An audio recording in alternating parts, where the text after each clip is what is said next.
오늘 본문은 예수님께서 주시는 세례에 관하여 요한이 설명하는 내용과 또 예수님께서 요한에게 세례를 받으시는 그 장면에 대해서 설명하고 있습니다. 헬몬산에서 터져 나온 샘들이 훌라 계곡을 타고 모여들어서 요단강이 형성됩니다. 거기에서 세례자 요한이 세례를 베풀고 있었던 것이죠. 요한은 임박한 종말에 대한 설교를 선포합니다. 회개할 것에 대해서 말했죠.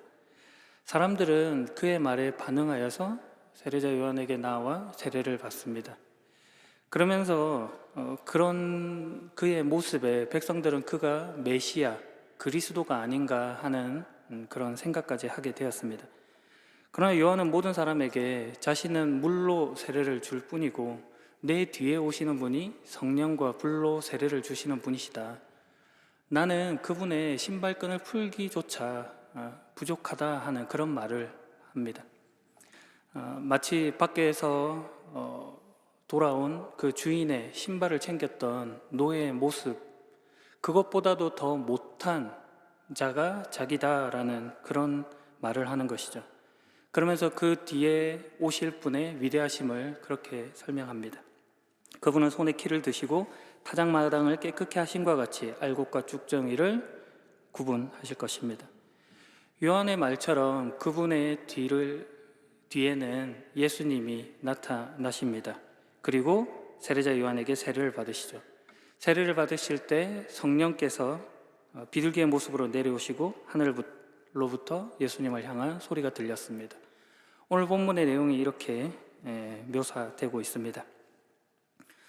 예수님께서 세례 받으시는 이 장면으로 들어가기 전에 우리가 가지고 있는 시각을 교정할 필요가 있겠습니다.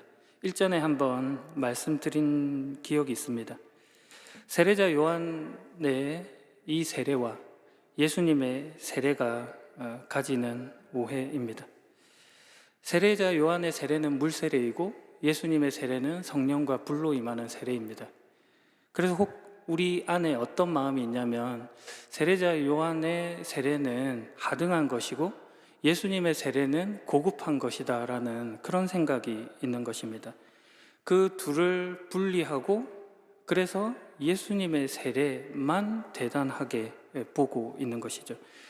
그 둘을 대립하고 있는 어떤 것으로 이해하는 것입니다. 하지만 성경이 하는 말은 그렇지 않습니다. 오히려 연속된다 이런 말을 합니다. 요한의 세례는 회개의 세례로서 오실 메시아의 길을 준비하는 세례였습니다.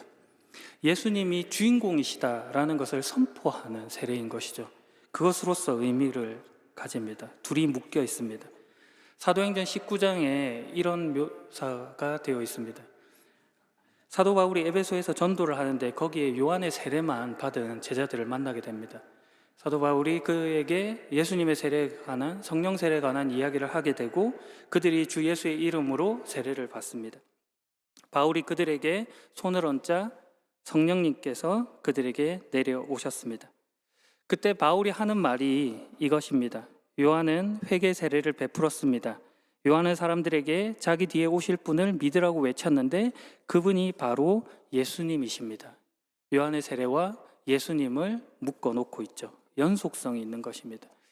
이런 말을 하는 까닭은 우리가 어떤 것을 배우는 것에 있어서 가져야 할 자세에 대한 이야기를 하고 싶기 때문입니다.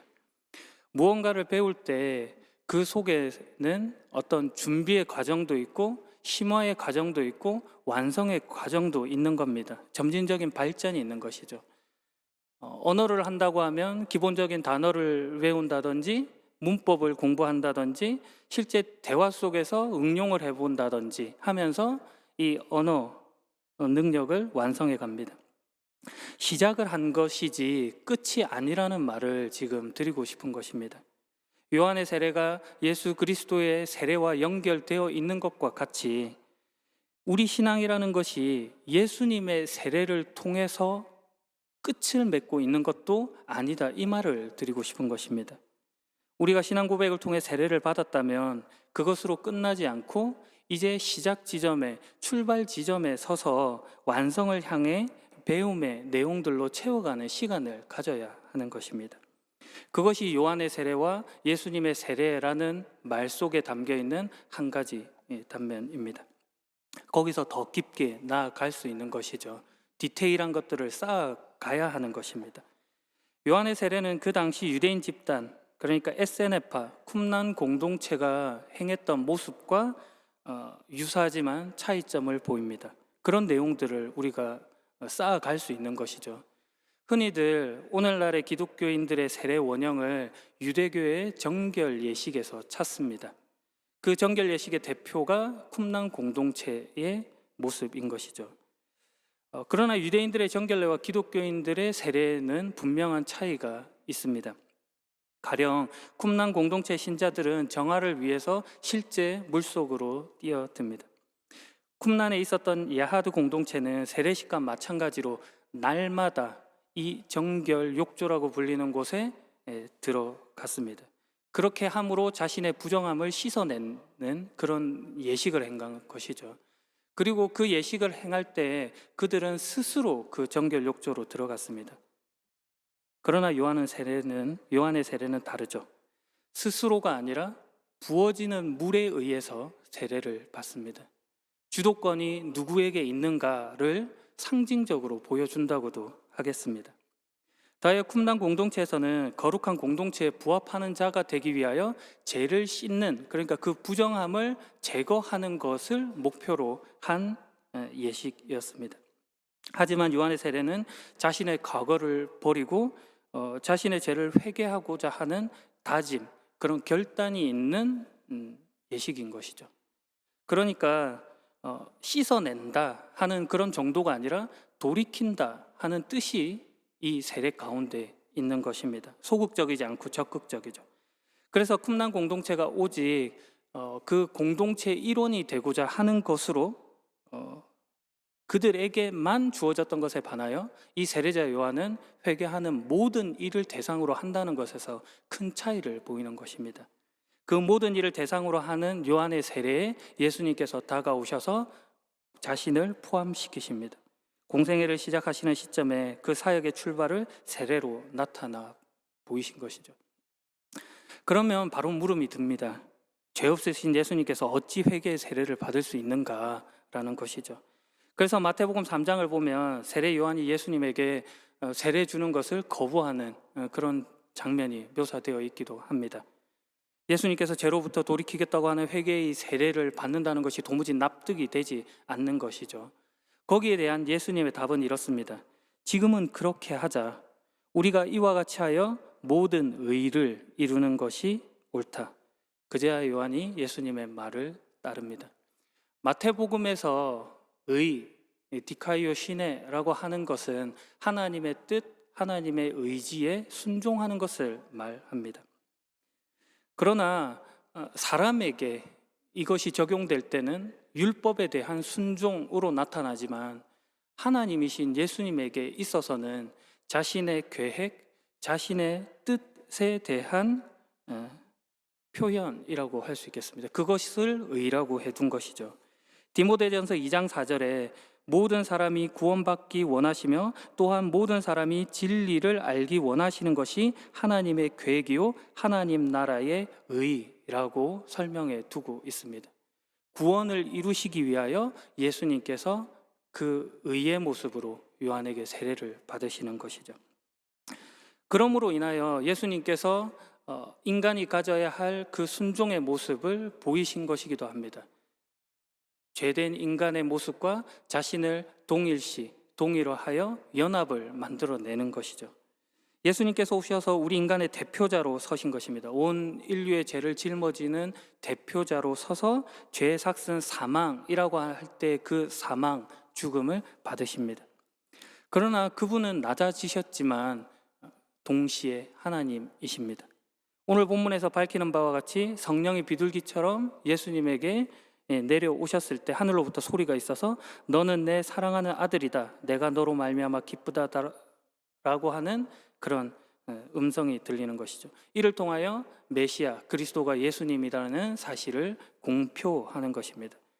죄의 삭세, 사망, 그 모든 인류가 짊어져야 할 것을 예수께서 다 짊어지시고 자신과 동일화시키셔서 그 사망이 하나님 안에서 어떻게 변화되는가를 예수님의 삶을 통해 보이신 것입니다. 부활을 통해서 보이셨죠. 사망이 끝이 아니라 살아남으로 예수 그리스도께서 그 의미를 확장시켜 주셨습니다. 이것이 구원, 기독교가 말하는 구원의 핵심입니다. 그런 맥락에서 사도 바울은 로마서 6장 4절에 세례가 그리스도와 더불어 매장되고 부활하는 것이라고 세례에 대해서 설명해 두었습니다.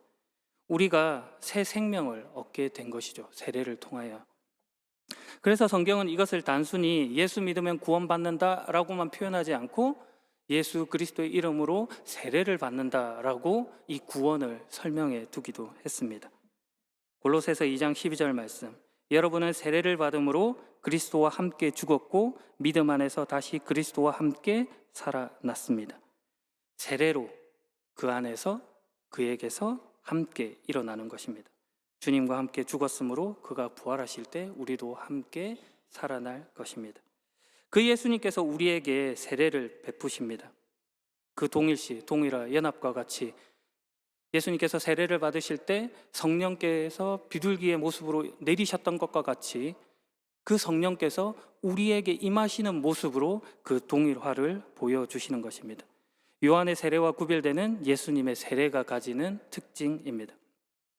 요한의 세례가 물 세례를 통해 우리가 죄인이며 구원이 필요한 존재다라는 것을 이렇게 말했다고 한다면 예수님의 세례는 성령 세례를 통해 우리가 하나님의 백성이다라는 것을 말해주는 표가 됩니다.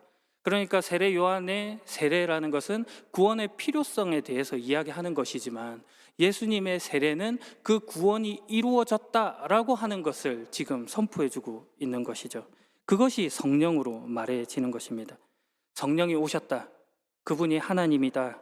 그러니까 그분이 우리 가운데 와 계신다는 것은 하나님이 지금 함께 하는 자가 우리가 되었다. 이런 것입니다. 그러니까 구원을 얻게 되었다를 설명해 주는 것이죠. 그래서 성령을 받은 자는 구원을 얻은 자요, 그렇지 않은 자는 불로 심판을 받은 자가 되는 것입니다. 그것이 내 뒤에 오시는 분이 성령과 불로 세례를 준다 하는 표현 속에 담긴 말입니다. 예수님께서 그 일을 하시는 분이신 것이죠. 이것을 조금 더 설명하면 세례라는 이 말의 뜻을 이해하는 데 더 도움이 될 것 같습니다. 고린도전서 12장 13절에 보면 이런 말씀이 있습니다. 우리는 유대인이든지 그리스인이든지 종이든지 자유인이든지 모두 한 성령으로 세례를 받아 한 몸을 이루고 모두 한 성령을 모시게 되었습니다. 우리는 종종 세례를 받는다 이렇게 하면, 그러니까 성령 세례를 받는다 이렇게 할 때 성령 충만함을 떠올립니다. 그래서 성령이 우리 안에 이렇게 가득 차고 내가 성령 안에 잠기는 그런 것들을 상상합니다. 그러나 여기서 성령 세례를 표현하는 말은 그 전치사로 따지면은 mit이 아니고 폰입니다. 그러니까 영어로 치면 with가 아니라 by인 것이죠. 그래서 성령과 함께 있다라는 그 의미보다도 더 강하게 성령으로 말미암아 어떤 일이 이루어지고 있다, 이런 의미가 이 속에 있는 것입니다. 행위의 주체자로서 성령님이 매우 강조되어 있는 것이죠. 성령님을 받는다 하는 것을 넘어서서 성령님의 인도함을 지금 입고 있다, 이런 뜻이 되는 것입니다. 모두 한 성령으로 세례를 받아 한 몸을 이루는 것으로 인도받고 있는 것이죠. 그 속에 그러니까 정체되어 있지 않는 어떤 방향성 같은 것이 이 성령 세례 안에 있는 것입니다. 여기서 한 몸은 그리스도와 한 몸을 이루는 것으로 오게 되어 있다는 말입니다. 그것이 성령 세례인 것이죠. 이 설명이 왜 필요하냐 하면 세례 요한이 자기의 세례를 설명하는 것과 예수님이 그의 세례를 설명하는 것 속에 이 두 가지 국면이 다 있기 때문입니다. 즉 요한은 이렇게 말하는 것입니다. 내가 물로 세례를 주는 것, 이것은 이 물이 너희를 하나님의 자녀가 되게 인도한다는 뜻은 아니다는 겁니다. 내가 주는 세례를 받음으로 하나님의 자녀가 되고 하나님의 백성이 되고 구원을 얻는 것으로 너희를 보내지 못한다. 그것은 메시아 그리스도의 사역이다. 이렇게 세례 요한의 세례가 가지는 의미를 말해줍니다. 예수 그리스도만이 하시는 일이라는 겁니다. 새로운 질서, 새로운 세계로의 인도는 예수 그리스도만을 통하여 이루어집니다. 내가 그분과 다른 것이 바로 그거라는 겁니다. 그러면 요한이 세례를 물러줄 필요가 있냐? 그런데 필요하다는 겁니다. 왜냐하면 선민이라고 선택받은 민족이라고 생각했던 이 유대인들의 입장에서는 그것이 조건이 되어서 더 이상 십자가가 필요 없다고 느꼈던 것입니다. 세례 요한의 이 세례는, 요한의 세례는 바로 그 십자가를 향하게 하는 길이 되는 것입니다. 예수님이 주시는 세례를 통해 그 십자가를 통과하고 부활로 생명으로 나아가게 하는 그 준비로서 이 세례자 요한의 세례 역시도 의미를 가지는 것이죠. 이어져 있고 연속성이 그렇게 말해지는 것입니다. 너희가 안심할 조건, 어떤 자기가 생각하는 그런 것들로 만족하여 있지 말고 하나님이 너희에게 말하는 것에 귀 기울여 새로운 삶을 살아가라는 것이죠. 그것이 성령 세례다. 그래서 사도행전 10장에는 이방인이었던 고넬료와 그 집안에 모였던 모든 사람들의 성령이 임하시는 그런 장면들이 나타납니다. 어떤 조건으로서가 아니라 하나님의 구원하시는 사역을 그렇게 표현해 주는 것이죠. 새로운 이 삶은 우리의 연약함을 자라나게 만듭니다.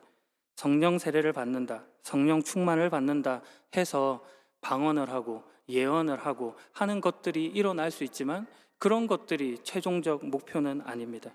하나님이 구원하시는 표로서 우리가 하나님의 자녀가 되었다, 구원함을 얻었다, 이런 것들을 성령 세례를 통해 말해 주는 것이죠.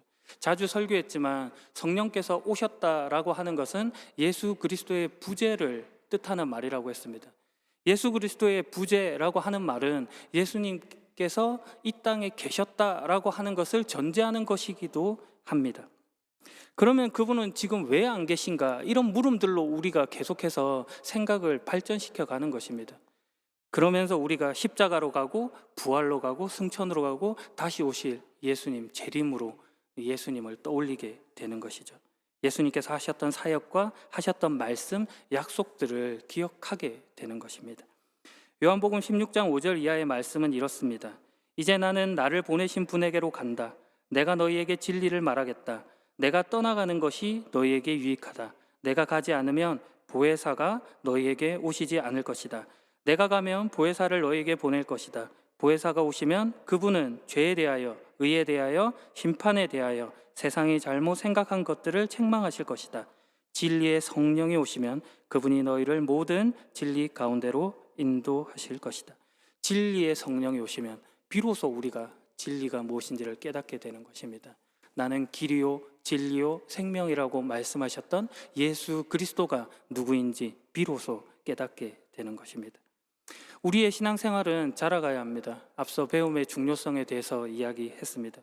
유대인의 정결례와 같이 잘못을 씻는 정도로는 안 됩니다.